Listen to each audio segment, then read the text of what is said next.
this perfect love.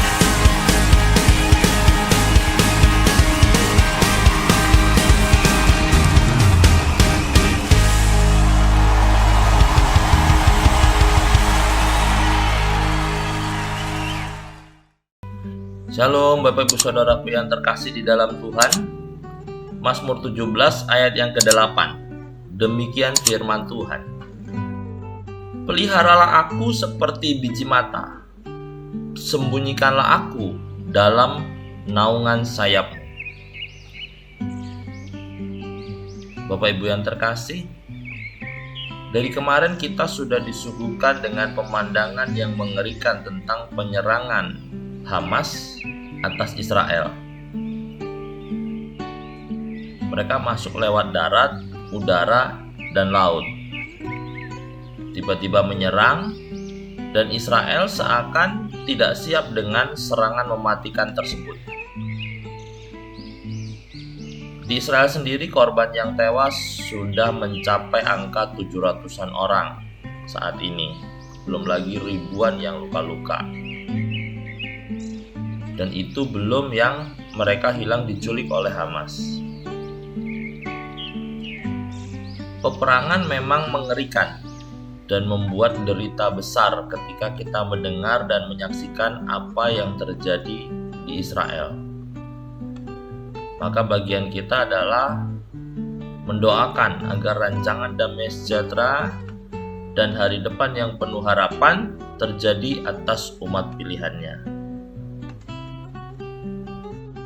Di dalam Mazmur 122 ayat 6 dikatakan, berdoalah untuk kesejahteraan Yerusalem. Biarlah orang-orang yang mencintaimu mendapat sentosa.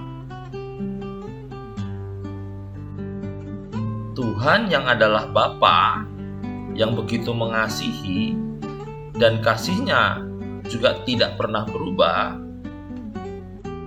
Sekali Ia mengambil Israel sebagai umat kesayangannya, maka selamanya janjinya akan tergenapi.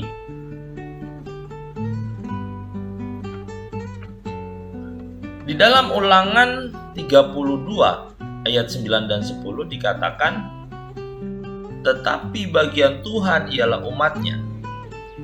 Yakub ialah milik yang ditetapkan baginya. Didapatinya dia di suatu negeri, di padang gurun, di tengah-tengah ketandusan, dan auman padang belantara.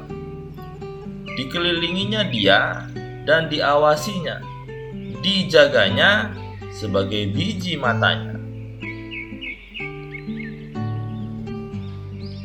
Ya, itulah Israel yang adalah bagian dan milik Tuhan, yang diawasi dan dijaganya bagaikan biji matanya.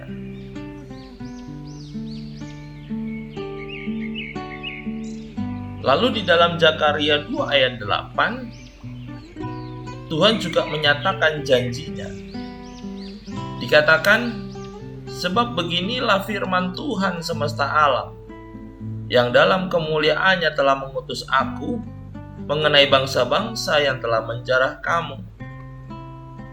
Sebab siapa yang menjamah kamu, berarti menjamah biji matanya. Maka jika demikian, Tuhan menjagai dan melindungi. Lalu mengapa penyerangan besar seperti yang kita saksikan saat ini bisa terjadi? Yang mungkin ini akan menjadi pertanyaan kita semua. Tapi satu hal yang pasti di sini kita dapat menyaksikan bahwa firman Tuhan itu adalah benar. Karena di dalam Hakim-Hakim 3 ayat 1 dan 2 dikatakan, inilah bangsa-bangsa yang dibiarkan Tuhan tinggal untuk mencobai orang Israel itu dengan perantaraan mereka, yakni semua orang Israel yang tidak mengenal perang Kanaan. Maksudnya hanyalah supaya keturunan-keturunan orang Israel yang tidak mengenal perang yang sudah dilatih berperang oleh Tuhan. Saat ini pun kita dilanda oleh musuh di dalam kehidupan kita. Entah dalam bentuk yang seperti apa, tetapi kita merasa diserang dan diperangi sampai rasanya tidak berdaya. Oleh sebab itu, saudara-saudaraku yang terkasih, sadarlah bahwa kita telah dicangkokkannya menjadi Israel rohani yang berharga di mata Tuhan. Dalam Galatia 3 ayat 14 dan 29 dikatakan, Yesus Kristus telah membuat ini.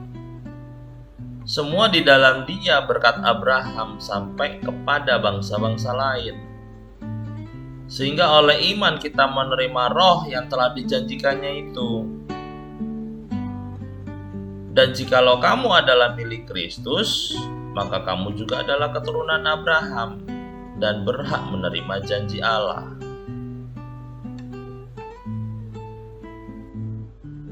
Peperangan bukan untuk menghancurkan kita, melainkan untuk kita hidup berkemenangan.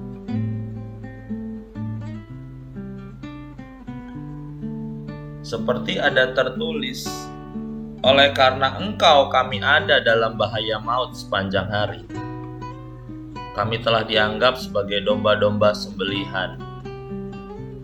Tetapi dalam semuanya itu, kita lebih daripada orang-orang yang menang. Oleh karena Dia yang telah mengasihi kita.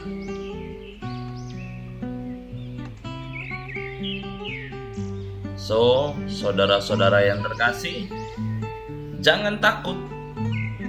Oleh sebab itu kita harus percaya.